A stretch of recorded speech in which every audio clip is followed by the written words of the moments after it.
Welcome to CSP 24/7. ఈరోజు జగనన్న 53వ సంవత్సరం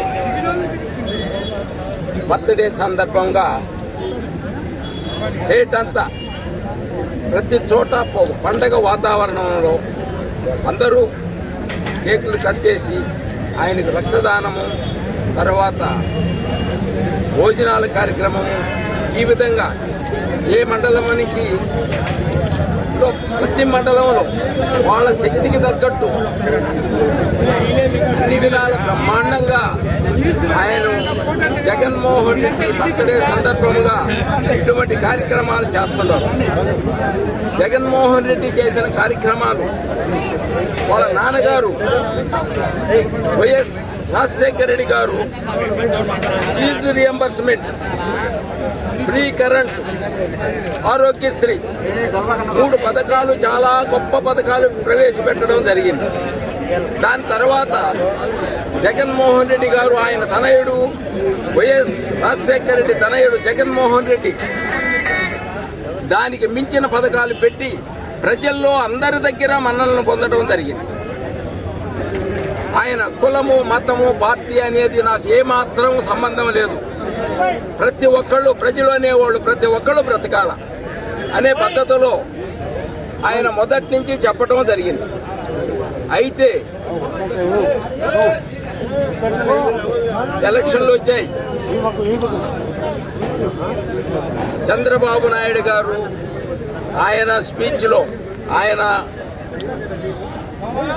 వైఎస్ఆర్ కాంగ్రెస్ పార్టీకి ప్రజలకి ఏమి చేసినా కూడా పాముకు పాలు పోసి పెంచినట్టే అని చెప్పిన దౌర్భాగ్యపు మాట. ఒక ముఖ్యమంత్రిగా ఉన్న వ్యక్తి అటువంటి మాటలు మాట్లాడటం అనేది చాలా దారుణం. జగన్మోహన్ రెడ్డి మాత్రం ప్రతి మనిషి బ్రతకాల, బ్రతకడానికి మనం ఏమి చేయాలనో చేయాలనే పద్ధతిలోనే జగన్మోహన్ రెడ్డి చెప్పడం జరిగింది. తర్వాత ఆయన ముఖ్యమంత్రి అయిన తర్వాత 17 మెడికల్ కాలేజీలను తీసుకొచ్చాడు.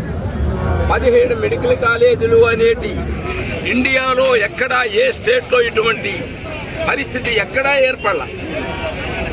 అటువంటిది జగన్మోహన్ రెడ్డి గారు 17 మెడికల్ కాలేజీలు తీసుకొచ్చి 5 మెడికల్ కాలేజీలు రన్నింగ్లో పెట్టి మిగతా కొన్ని కాలేజీస్ని కన్స్ట్రక్షన్లో జరిపిస్తూ ఉండే టైంలో కూటమి ప్రభుత్వం రావటం, ఆ కాలేజీలని అన్నిటినీ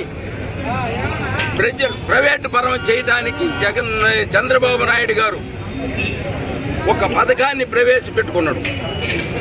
ఇటువంటి అంటే మెడికల్ కాలేజీలు ప్రైవేటు పరం చేయటము అంటే అది మామూలుగా చేసుంటే దాని గురించి ఎవరు పట్టించుకునేవాడు కూడా కాదు.